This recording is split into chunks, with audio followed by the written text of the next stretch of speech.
Good afternoon, and welcome to today's webinar, the latest on low and no-calorie sweeteners, what you need to know.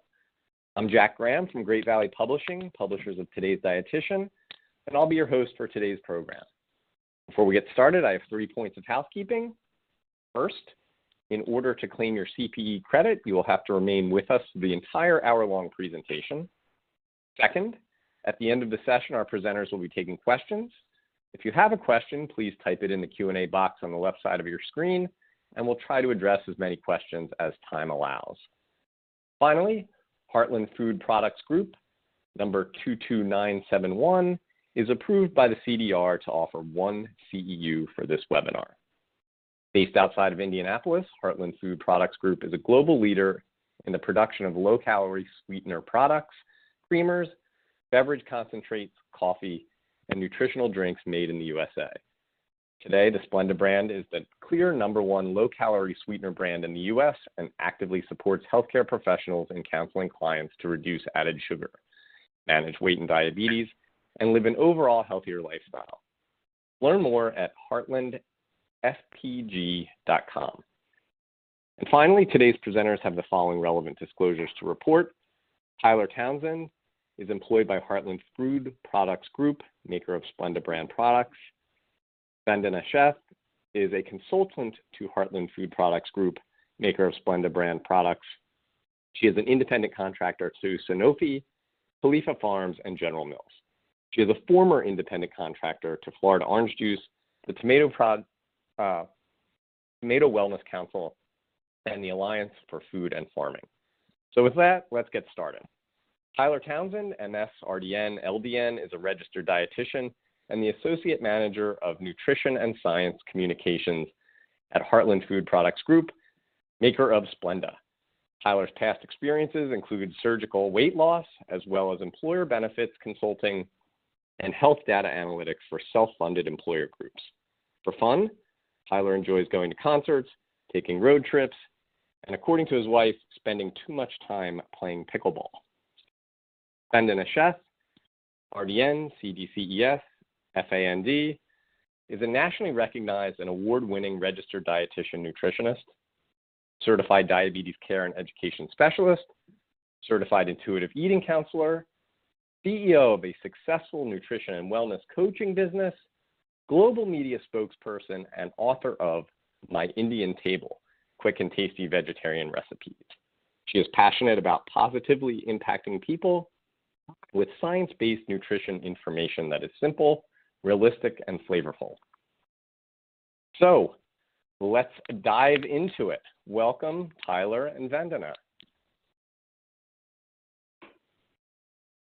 Thank you. Thanks, Jack. Let's get started here. So we have the accreditation statement, so you can get that one continuing education unit, and then our disclosures that we already reviewed.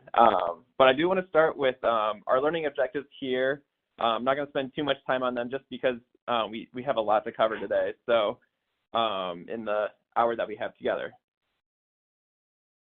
So to start off, what I want to do is have this brief discussion on why it's important to focus on sugar intake. So the question we're going to explore more is, why does sugar intake matter?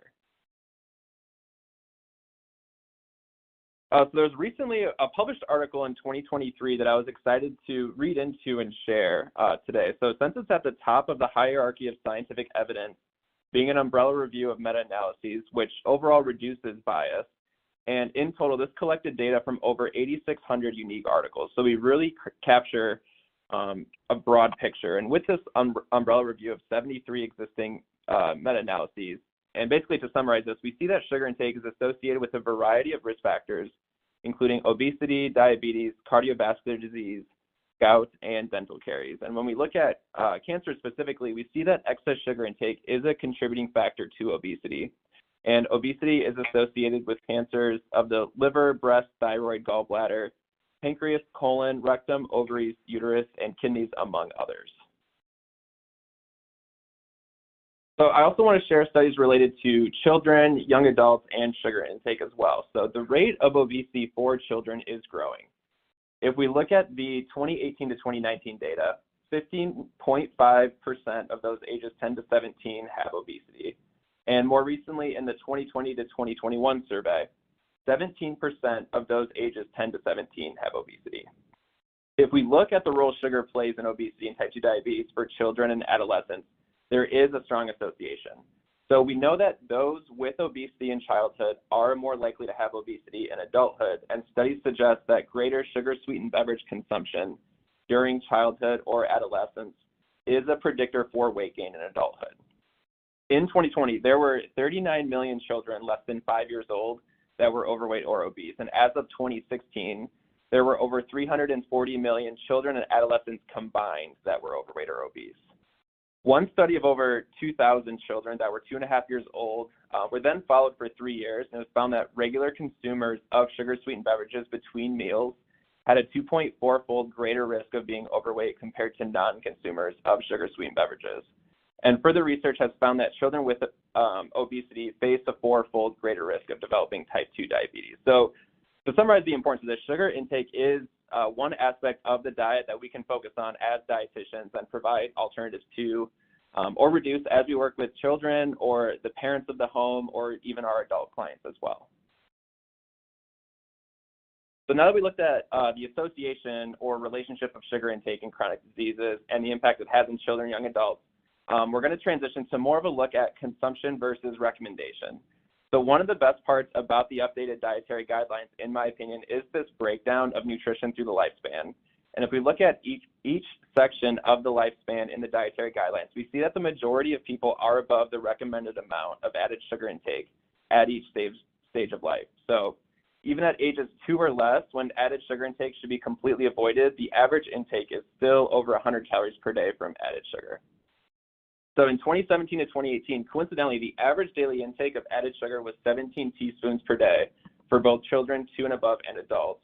And when we compare that to the dietary guidelines, it should be less than 10% of calories per day. So based on a 2,000 calorie diet, this would be 50 grams or 12 teaspoons per day. So typical intake is already above that. And if we compare it to the American Heart Association, we see the recommendation is less than 6% of calories per day. So for men, this would be 36 grams per day or less than 9 teaspoons per day. And for women, it would be 25 grams per day or less than 6 teaspoons per day. So this is half of the dietary guidelines. So it's already difficult to navigate and achieve this or be under the recommendation of added sugar intake.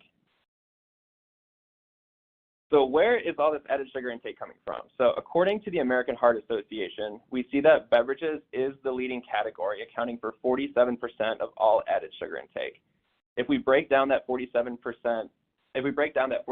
further, we have soft drinks, fruit drinks, coffee, tea, sports, and energy drinks being these top beverage contributors. And the next biggest contributor to added sugar intake is snacks and sweets, accounting for an additional 31%. So just between these two categories, this is 78% of all added sugar contributors. And to touch on how easy it is for us or the people we work with, patients, clients, we see that our regular 12-ounce soda can have around 10 teaspoons of added sugar, sweet tea about 12, energy drinks can have about 9 teaspoons, and as we all know, it doesn't take much to reach the added sugar limit. So one sugary drink is all it takes to go above the recommendation. Now we're going to review we reviewed why sugar intake matters and how easy it is to go above this recommendation. So we're going to transition to a focus on the trends with sugar and low no-calorie sweeteners that we are seeing. So as advances in technology, and we're always innovating in the low no-calorie sweetened category as we progress, so we're seeing an uptick in products that utilize low no-calorie sweeteners. I think especially as a society where we're seeing that consumers want transparency in labeling. So I think we're becoming more involved and proactive rather than reactive with our health, which is great. And because of this public awareness, food manufacturers are reformulating their products or offering a product alternative that is sugar-free. One study found a decrease in purchases of caloric sweeteners and increases in non-nutritive sweeteners, or for consistency, we'll say low no-calorie sweeteners, when comparing data from 2002 to 2018. And there was a reduction in the low no-calorie sweetened category of saccharin and aspartame, but there was an increase in purchases of stevia as well as sucralose. If we take a closer look into sugar, we see a significant amount of both children and adults reducing sugar-sweetened beverage intake. So in a study comparing 2003 to 2016 data, this included 22,000 children and 32,000 adults, researchers found that children had a significant reduction in sugar-sweetened beverage intake from 10.9% down to 3.3% of the sample size, and adults had a significant reduction of 12.7 down to 9.1% of the sample size. And with children, declines were seen basically across the board with age group, family income status, most races and ethnicities. And for adults, significant declines were observed among those 20 to 39 years old, most races and ethnicities, and higher income adults.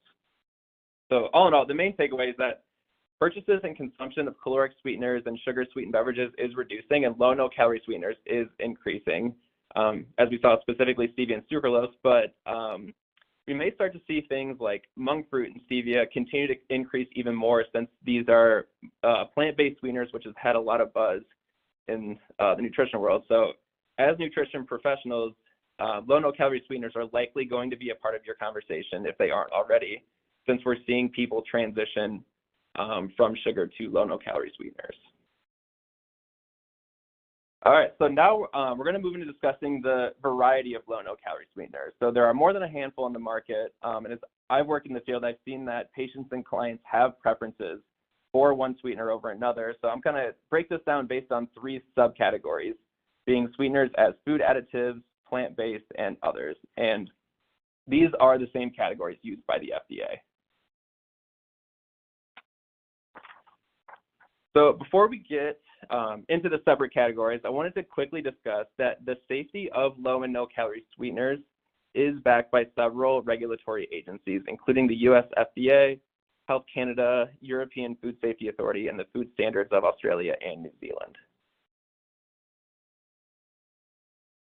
So for regulation in the United States, the most important things to know are the definition of GRAS, or generally recognized as safe, and the definition of a food additive according to the US FDA.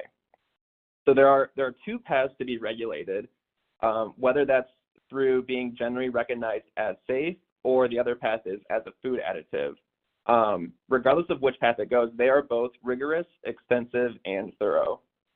So to put the two together to make more sense, the FDA determines the safety of an ingredient, but a determination that an ingredient is generally recognized as safe can be made by qualified experts outside of the government. So it's truly this review by a third party. And additionally, the FDA will continue to monitor the latest science available on sweeteners, and they also reassess the science about the exposure and safety of a sweetener each time a food additive or GRAS notice for that sweetener is filed.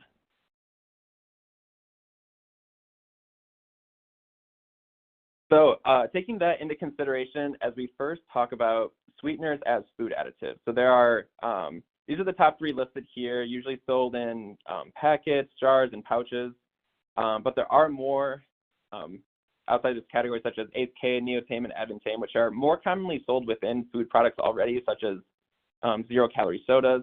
But you may hear that patients or clients you work with call these the quote-unquote artificial sweeteners. So first up, aspartame. It was first discovered in 1965 and is a dipeptide composed of phenylalanine and aspartic acid. And when digested, it releases methanol. And because it contains phenylalanine, those with PKU should avoid aspartame. An important characteristic about aspartame is that it is not heat stable, so it loses its sweetness when heated. And it's also not stable at a pH value above 6.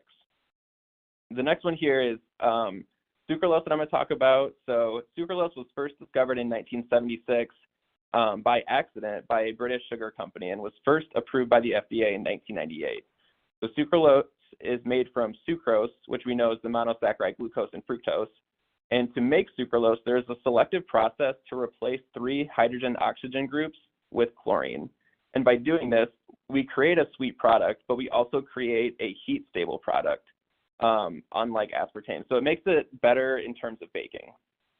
And then transitioning to saccharin here. So this was first discovered in 1879, but was not regulated until 1977 by the FDA. So saccharin is the oldest of this bunch. And like sucralose, saccharin is also heat stable, making it a better product for baking. So saccharin did have a little bit of history of scrutiny with potential relationships between saccharin intake and bladder cancer risk in humans. However, most studies found no association. So a little bit more of an anecdote about saccharin. I recently went to the ADCES conference in Houston, and it was really cool to see people identify how long that they have been diabetic with talking about saccharin. So they would say things like, oh, like I was diabetic when saccharin was the main sweetener. So it's cool to see how far and how fast we've progressed when it comes to ingredients and innovation. We know there are common concerns with the category of low no-calorie sweeteners, so we are going to touch on those in a little bit, but I do have a small box just to give a little bit of a preview. So the next category we're going to move on is the plant-based sweetener category. So this includes stevia and monk fruit. So these two sweeteners have, like I talked about a little bit before, a lot of buzz in recent years. So stevia is it's harvested when it reaches its peak sweetness and then dried. And then once dried, stevia is soaked or steeped in water to extract the sweetness. And then this extract is then filtered and crystallized, creating the stevia product that we see in bags at the stores or at restaurants. So just to go into a little bit more detail about stevia, we have high purity steviol glycosides, and this is both an A and D form being high purity. And this is what we see in many stevia products in the United States. So the D form is better because it's known for not having the bitter aftertaste that the A form does. And stevia has been considered generally recognized as safe by the FDA since 2008. Moving on to monk fruit. Monk fruit is a small subtropical melon that is native to southern China. To make monk fruit sweetener, this monk fruit is crushed and mixed with hot water, and this fluid is then filtered and spray dried as a powder. So it's a relatively similar process to that of stevia. And monk fruit has been considered generally recognized as safe by the FDA since 2010. And finally, our last subcategory being others, which includes sugar, alcohol, and rare sugars. So for sugar alcohols, the sweetness of these products can vary from 25 to 100% of equivalent sweetness to sugar and really has a variety of uses. And when added to products, sugar alcohols give off a cooling sensation. And sugar alcohols can be used commonly, such as erythritol is commonly used as a bulking agent in combination with a stevia or monk fruit sweetener, but they can be purchased on their own too. And erythritol is naturally found in foods such as melons, watermelon, pears, grapes, and fermented foods, but also our bodies produce erythritol. And erythritol has been classified as generally recognized as safe as a sweetener since 2001. But erythritol also has a worldwide presence of being considered safe and approved for use in more than 60 countries. So I also find it interesting how sugar alcohols such as xylitol are being studied in relation to oral hygiene since they do not react with plaque bacteria in the mouth. And xylitol has a status that's generally recognized as safe in more than 35 countries. And along the lines of others, we also have rare sugars, which includes allulose, tagatose, and isomaltulose. So these sugars are unique in the sense that they have the same chemical definition of sugar, but they are metabolized differently than traditional sugar. In 2022, there was a study done specifically on rare sugars, and researchers found both short and long-term benefits for glycemic control and weight loss for those that substituted regular sugar for rare sugars.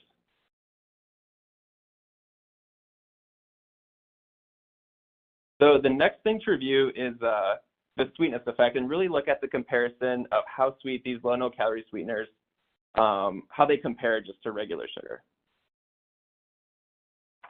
So I put together this graphic, which was adopted from the FDA to highlight how low no-calorie sweeteners compare, organized from highest to lowest. So you'll see this white part that is, it takes into consideration the range of sweetness, which is basically someone's individual experience that they can have with certain sweeteners. So this just goes to show why it's important when we're educating patients that we should have them try a variety of low no-calorie sweeteners and also to start with a low amount. Everyone's experience can be different, and since these have a higher sweetness intensity, it only takes a small amount to get the same sweetness effect as sugar. So because of the sweetness intensity, you know, the ones that are more intense could be a great resource to use for clients that have a little bit more of a sweet tooth.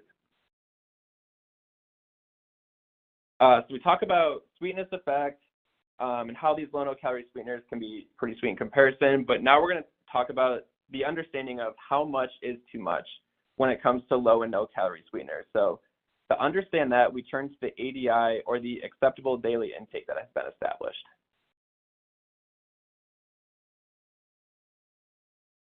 So the acceptable daily intake, this also known as the ADI, which you'll hear me say, the ADI is the amount of an approved food additive that can be consumed daily over a lifetime. So daily over a lifetime without appreciable health risks.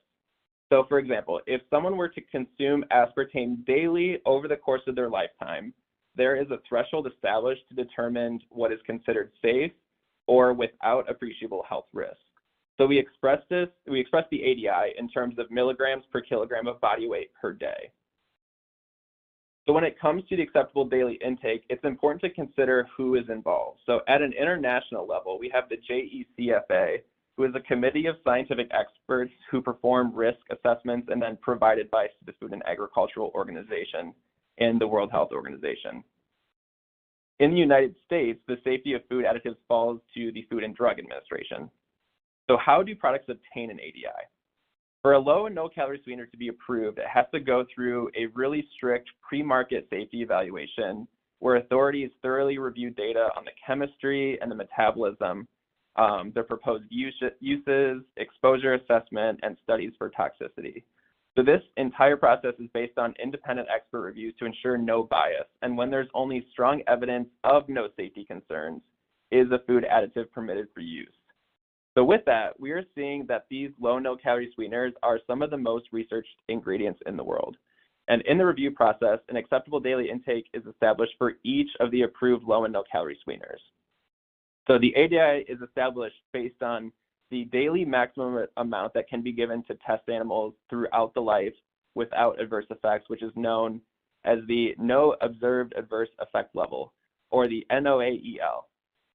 So since we are not the same species as animals being tested, there is a safety factor taken into consideration by taking the NOAEL and dividing it by 100 to cover differences from animals to humans. And then both national and regional authorities continue to track and monitor usage levels so that consumption essentially does not even reach the acceptable daily intake level. And also the ADI is relevant to lifetime use. So even if short-term intake exceeds the acceptable daily intake, it isn't a concern as long as the average intake does not continue into long-term use over the lifespan. And typically we see high consumers of low no-calorie sweeteners to be even well below the acceptable daily intake level. And we're going to display in a second here how difficult it is to meet the acceptable daily intake level. And some low no-calorie sweeteners, such as monk fruit, have an ADI, or acceptable daily intake, of not specified, which is the highest safety level possible because they didn't find any adverse effects at high doses.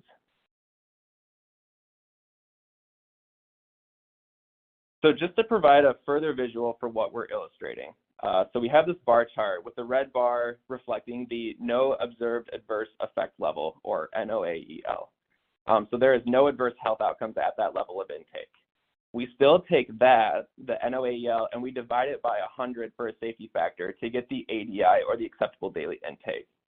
So even though we have an ADI established, the estimated daily intake is reflected based on someone replacing 100% of sugar with low no-calorie sweeteners, which is still uncommon to do. So even the estimated daily intake is less than the acceptable daily intake. So I put some numbers in for an example with sucralose specifically. So the NOAEL level is 2,600 packets per day. So we take that and we divide it by 100 for the ADI to get 26 packets per day. So even 26 packets per day would be difficult to do. And we know that the estimated daily intake of sucralose is 8 packets per day, which is only 30% of the acceptable daily intake.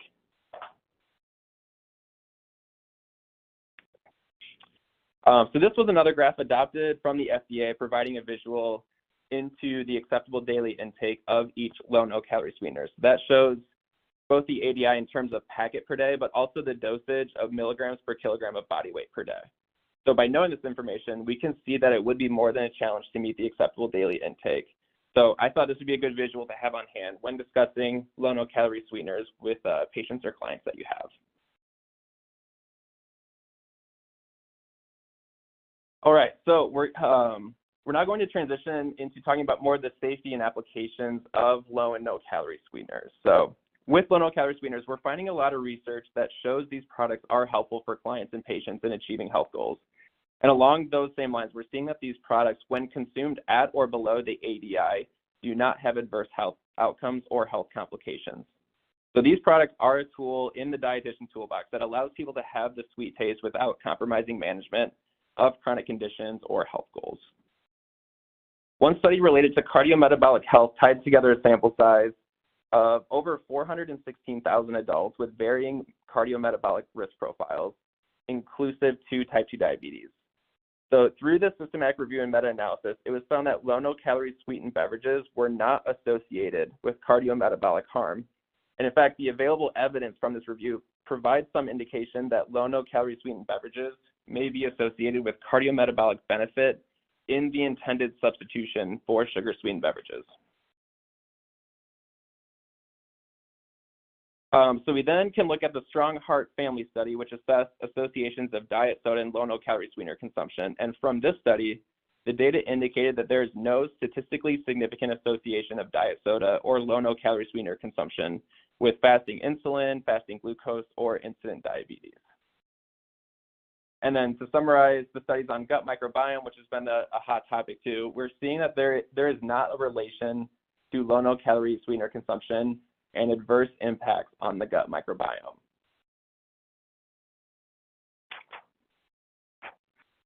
So we're also seeing information as it relates to hunger and appetite as well.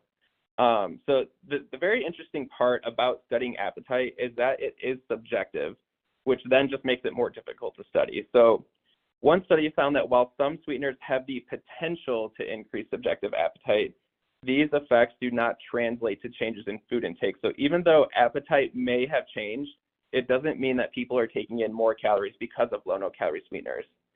And another study found that low no-calorie sweeteners do not protect people against cravings, but consumers of low no-calorie sweetened beverages took in fewer calories overall, and participants also perceived to have more control over their food intake. To tie in the weight management energy intake part of the discussion, we are seeing that low no-calorie sweeteners are a great substitute for sugar sweetened beverages to help people reduce caloric or energy intake and therefore reduce weight. So we have 3 separate studies listed here, and to summarize these, low no-calorie sweeteners are an effective tool for weight loss. And in terms of cancer risk and the low no-calorie sweetener category, one study that I'm highlighting here is a study that used data from NHANES from 1988 to 2018 and 2019. So this was a large retrospective analysis of dietary recalls from 16,000 participants ages 19 and above. And researchers found that these analyses failed to show any association between low no-calorie sweetener and cancer mortality.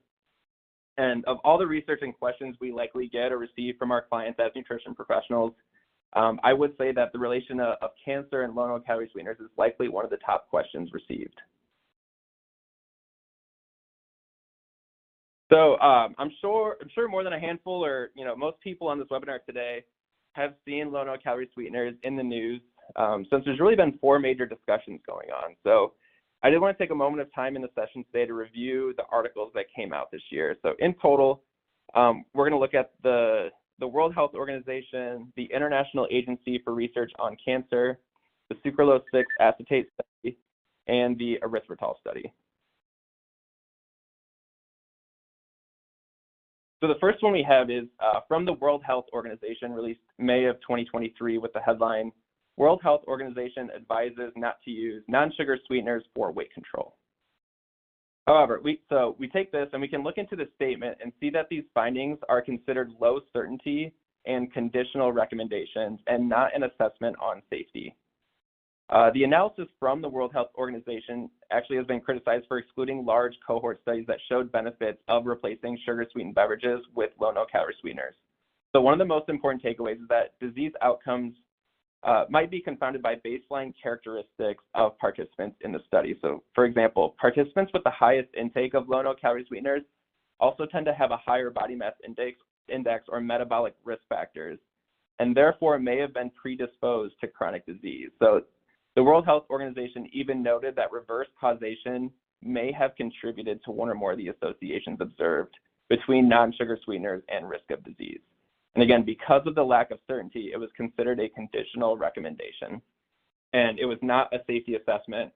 And the study did not include those with diabetes. And we know low no-calorie sweeteners is a tool widely used by those with diabetes, since we know they do not impact blood sugar levels. So there's also responses from the International Sweetener Association and Calorie Control Council. So rather than focusing on conditional recommendations, which is given when the evidence supporting the recommendation is considered less than certain, both the International Sweetener Association and Calorie Control Council discussed how low no-calorie sweeteners have several benefits and play an important role in helping people manage weight by reducing calories and sugar, help people manage blood glucose levels, and low no-calorie sweeteners are extensively researched and approved by government and regulatory agencies around the world. And with all that said, we know that we can't supplement or a poor or low quality diet with sweeteners to cause weight loss or help people manage their weight. So if someone is eating a low quality diet and consumes excess calories, paired with a lack of physical activity, and then drinks low no-calorie sweetened beverages on top of all of that, we aren't going to see someone lose weight. And in this third bullet point, there was a great article published in September of this year that reviewed why there's a need for reconsideration by the World Health Organization. And researchers provided great insight in this article that greater weight was given by the World Health Organization to observational studies and discounted evidence that had methodologies in place to reduce bias. So I highly encourage people in attendance of this webinar to read that article.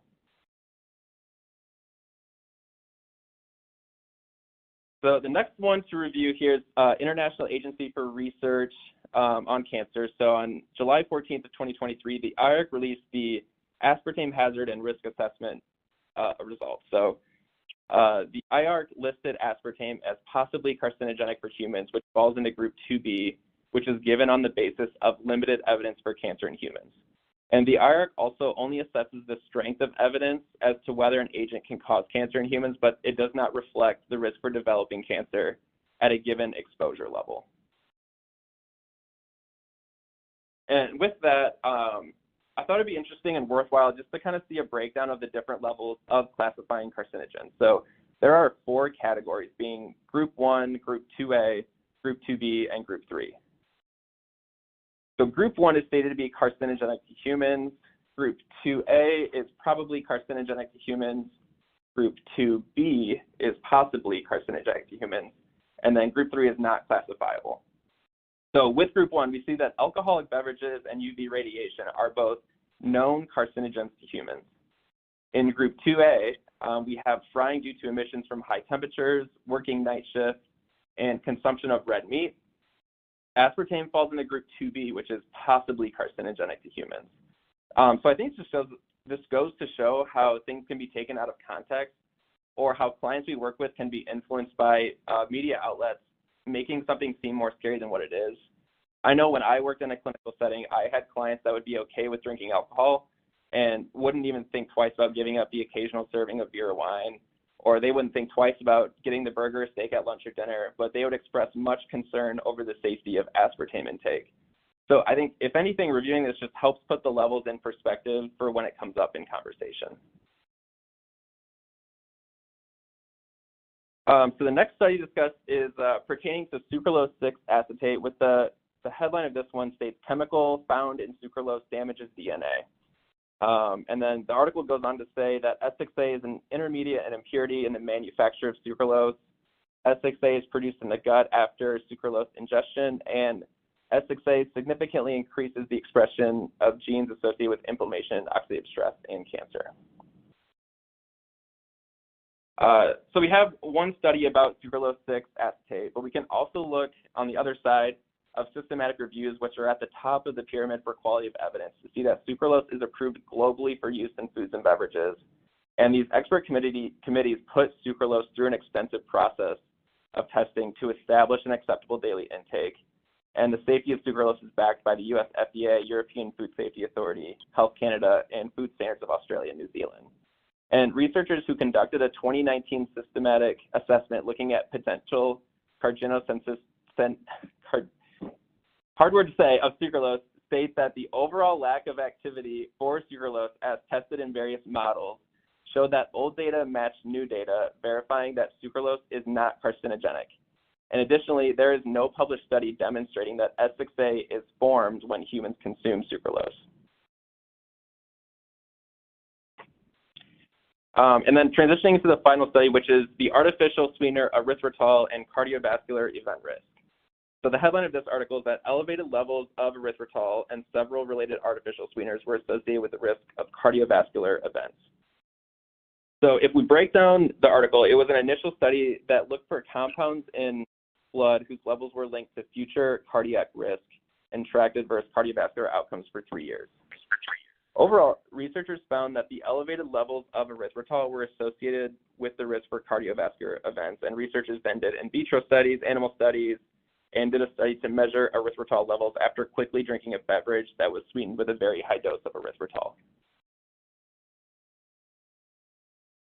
So to respond to this study, we know that this study was observational, and authors only included those that were already at risk for cardiovascular events, and they did not establish dietary erythritol as a causal agent for cardiovascular disease risk.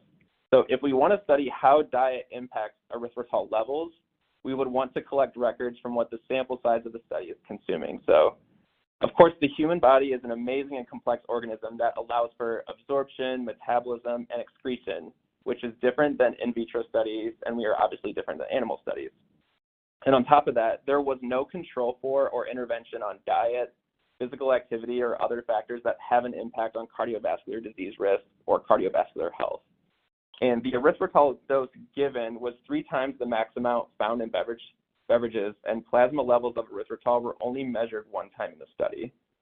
So it also stated that erythritol is artificial when it isn't. Erythritol is naturally found in foods, such as fruits, vegetables, and a variety of fermented foods, but it's also produced by the body when under oxidative stress. So the sample size of this study only included people at an increased risk for cardiovascular events and had naturally elevated erythritol levels to begin with.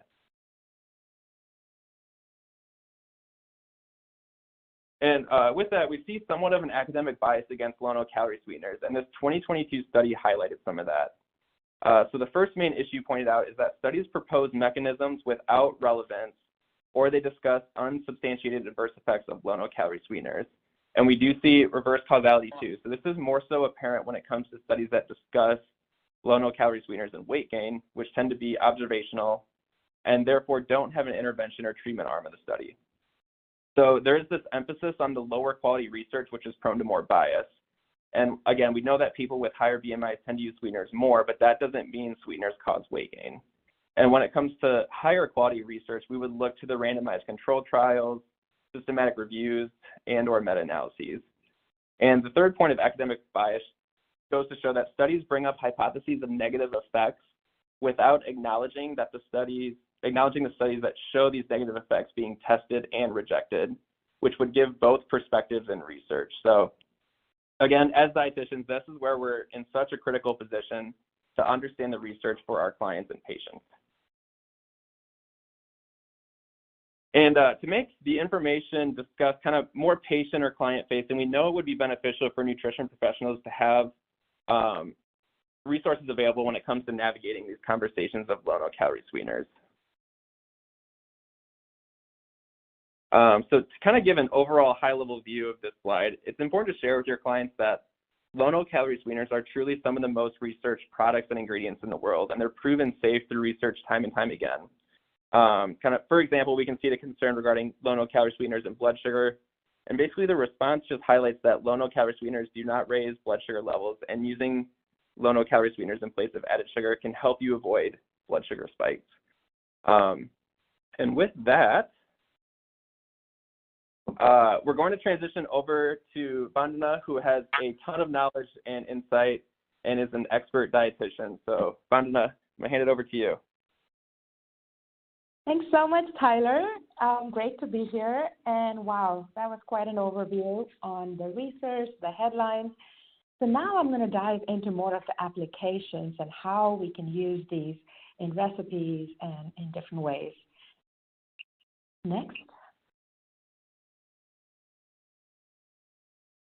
So when we think about applications, before we get in there, I want to address a few slides from the IFIC studies. The IFIC is International Food Information Council, and they do a survey of American consumers to understand their perceptions, beliefs, and behaviors around food and food purchasing decisions.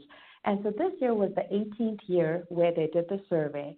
And this first slide shows the interesting facts where when asked how much of an impact do the following have on your decision to buy foods and beverages, the top two drivers for food and beverage decisions, with nearly 9 and 10 saying it has an impact on their decision to buy certain foods, are taste and price.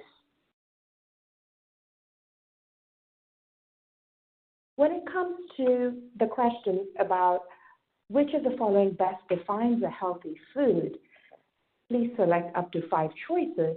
Fresh and low in sugar remain the top 2 definitions of healthy food. And the older generations were more likely to mention low in sugar, low in sodium, whereas the younger generations said more often they chose organic and natural. When they were asked, are you trying to limit or avoid sugars in your diet? What types of sugars are you trying to limit or avoid? The percentage of those trying to limit or avoid sugars is relatively consistent with last year. While added sugars are the most common type to avoid, 3 in 10 said they're avoiding all types of sugar. When asked, why did you start trying to limit or avoid sugar in your diet? More consumers said that they are limiting sugars to improve their diet in general. And more than a third said they don't limit sugars because they like the taste and are concerned about their sugar intake.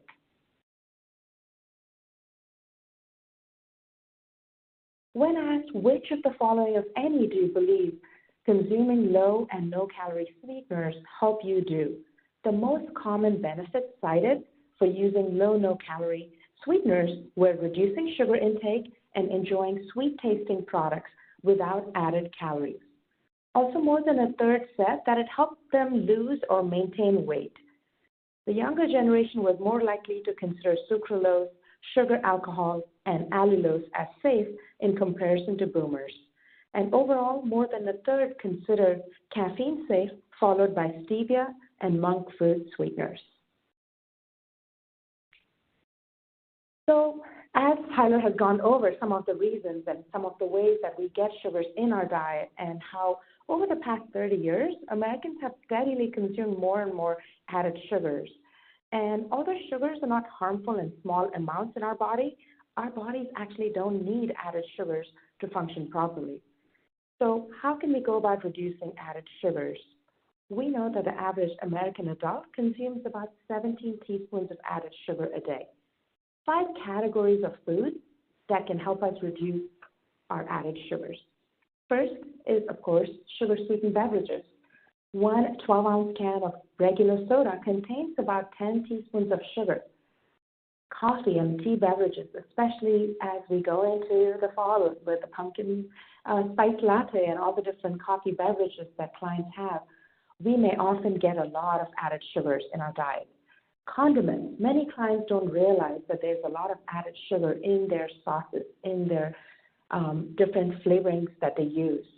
Breakfast foods, while cereal can be a fantastic source of nutrition, it's important to help our clients read the label and show them where the added sugars are. And finally, baked goods. That's definitely, as we go into the holiday season, baked goods are going to be a part of life, so if we can help our clients cut back on those added sugars, that would be great.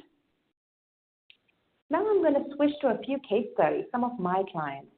So the first client I want to talk to you about is Vakil. He's a 70-year-old Indian American client who came to me with a new diagnosis of type 2 diabetes. And Vakil loved drinking his favorite masala chai at home, and not just 1 cup, but multiple cups a day.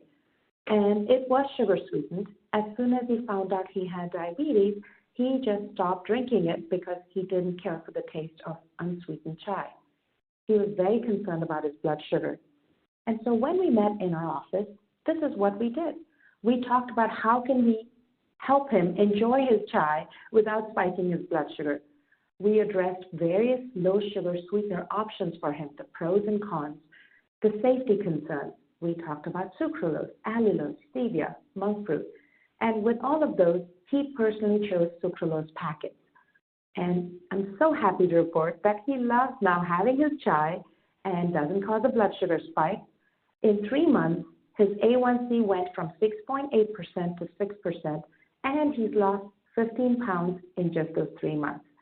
So really happy for my client. Next client I'd like to talk to you about is Noah.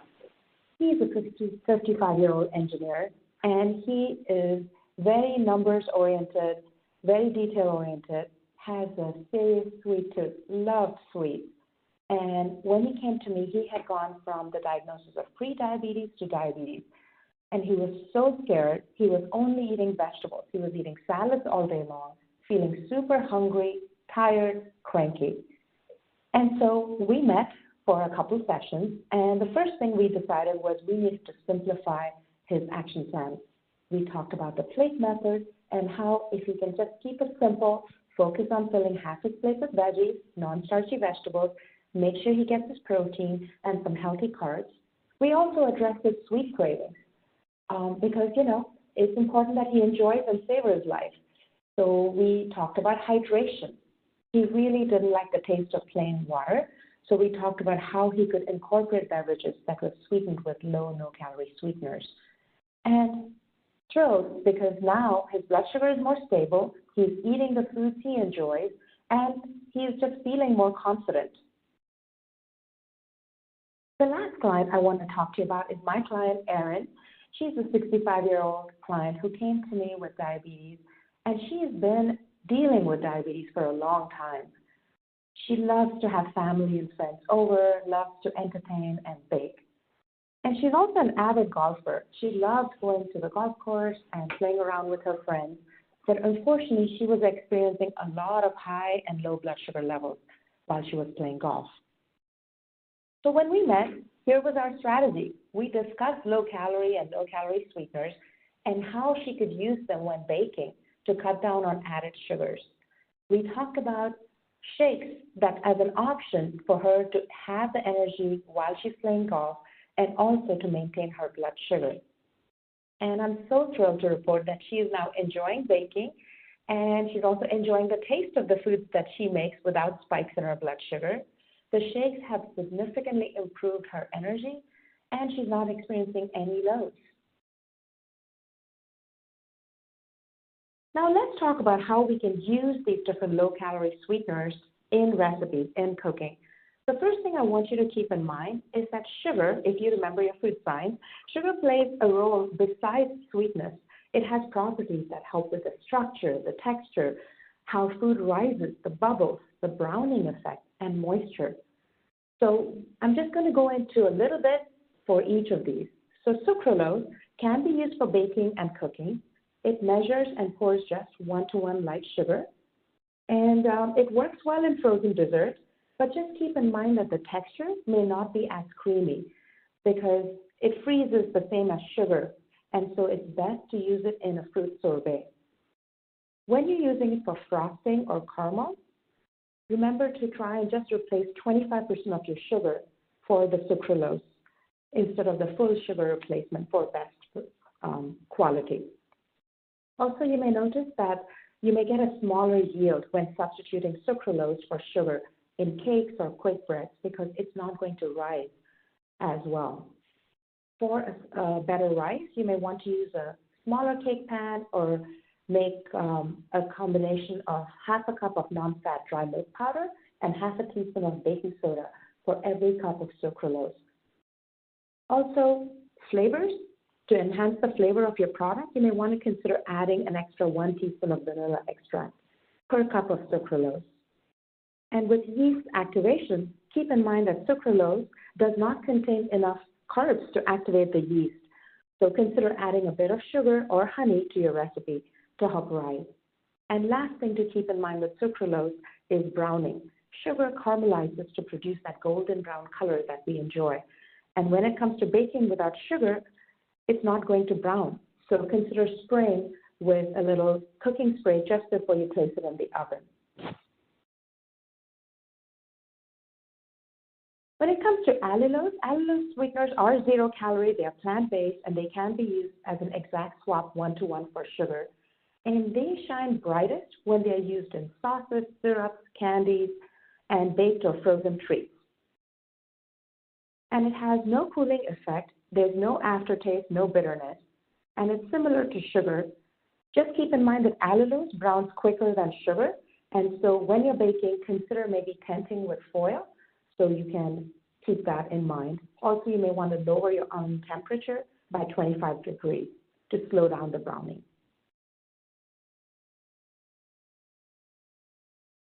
When it comes to stevia, it's a great tasting plant-based sweetener, and it has a unique sweetness that comes from the stevia leaf.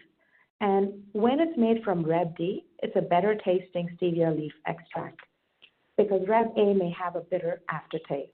It does dissolve perfectly in liquids. It can be used in microwave cooking, and it will retain its sweet taste. It can also be used in frozen desserts of all kinds, so it's a good option for a variety of uses. With monk fruit sweeteners, it is a plant-based sweetener and bakes and tastes just like sugar, and you can use it 1-to-1 for sugar. You can bake with it. It is keto-friendly because it contains 0 net carbs and 0 calories. And it is best to warm the monk fruit sweetener in a little liquid so it dissolves completely for a smooth texture if you're planning to use it in frozen options. I want to next quickly go into a few recipes that I love using these sugar sweeteners. The first one is masala chai. It's one of my favorite beverages. It's very warming and comforting. You heat up water, milk, loose black tea or tea bags, add spices, and then for the sweetener, I like using sucralose. Another recipe I'd like to talk to you about is hot honey sauce. It works really well. You just blend all these ingredients in a blender or whisk it in a small bowl. You can pour it into a jar, store it in the fridge, and it's delicious for stir fry, in your sandwiches, with your protein, or even as a dip. The third recipe is a traditional Indian dessert called badam halwa, which is almond fudge. And I used almond flour, milk, cardamom, some ghee, and for the sweetener, I use sucralose. And the last recipe I wanted to touch on is a vegetable chili recipe. Super easy. You use sauteed veggies, add your black beans, tomato sauce, some spices, and I use stevia packet in this. So just putting it all together, we know that added sugars exceed the recommendations in the United States, and they can negatively impact health. And so low and no calorie sweeteners stand out as extensively researched ingredients on a global scale. While consuming low no calorie sweeteners isn't necessary for good health, they present a safe choice for those seeking to trim calories, carbohydrates, and added sugars without compromising a sweet flavor.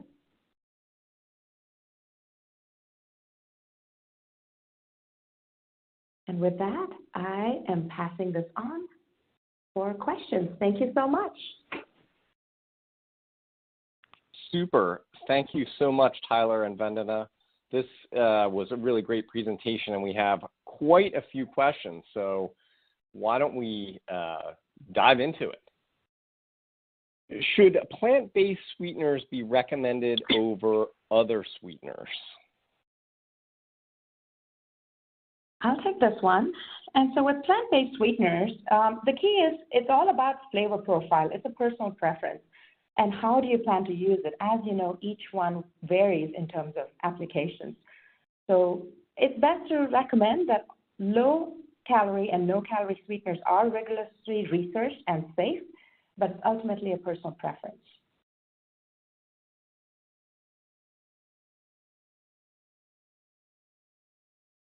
Thank you. Here's another interesting question. Is a sweetener regulated as GRAS less safe than a sweetener regulated as a food additive, since GRAS involves a third party? Yeah, that's a really good question. I think the most important thing is knowing that both processes, whether it's being GRAS or generally recognized as safe or as a food additive, both processes are extensive and thorough.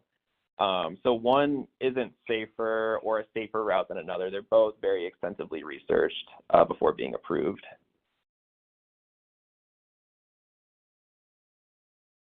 Thank you.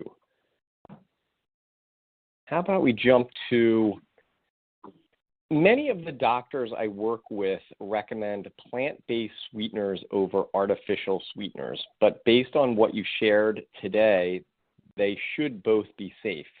Why do you think plant-based sweeteners get more of a halo effect? Interesting question. Yeah, that is a great question. I would say, obviously we have a bunch of dietitians on this webinar today that always hear clients and patients that we work with really talk about, plant-based or organic, or I just feel like in my practice when we talk about things that are kind of more like from the earth, they just get a lot more of a halo effect. But it doesn't mean one is safer over another. I think it just kind of, again, goes to personal preference, whether you want to try out a stevia or you want to try out a monk fruit, or maybe you're someone that has been using sucralose for years and you like sucralose or aspartame. So yeah, one isn't safer over the other. I agree that there's a little bit more of a halo effect around the plant-based ones, which is why I think we'll continue to see those be have a lot of buzz and be trending in the years coming. Thanks, Tyler. There's also a few questions about resources. This attendee says, I like the chart you shared about how aspartame is considered less carcinogenic than alcohol. Where can I find more information like this to share with my patients? Yeah, that was actually, that graph was adopted from the FDA. So I would say lean to the FDA. If you continue to have more questions, or obviously my contact information is up here too, so connect with me. But if you want to do like a quick search, I would say one of the most reputable sources is going to be the FDA.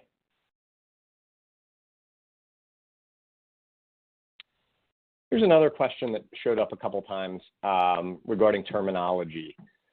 Why use the term LNCS versus non-nutritive sweetener? Yeah, I'll take that. And so actually the names are synonymous. The reason is non-nutritive sweeteners may be confusing to someone who's not with a science-based background.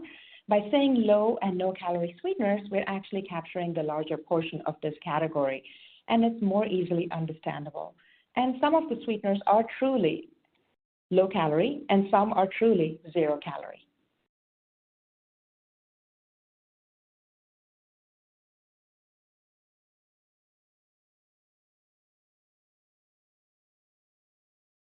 Thank you. Scrolling down, Vandana, when you were in the recipe section, there were a number of questions about measurements, like how many teaspoons are in a packet of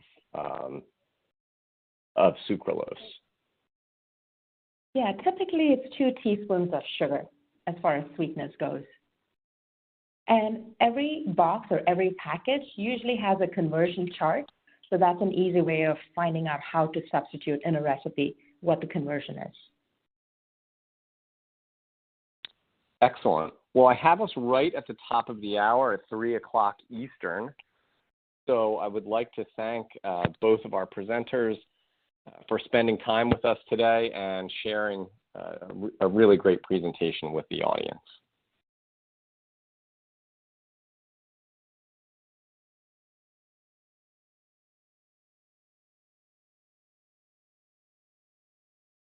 So what is coming up? On Wednesday, November 1st from 2 to 3:30 Eastern, join Val Schoenberg and David Orozco for an interprofessional webinar that discusses both the similarities and unique differences in menopause and menopause. This expert duo will discuss tools and detailed strategies that will help you serve your patients more effectively and efficiently by using nutrition and a team-based approach to overall care. Thanks again to Tyler and Vandana for joining us this afternoon, and have a great rest of the day, everyone.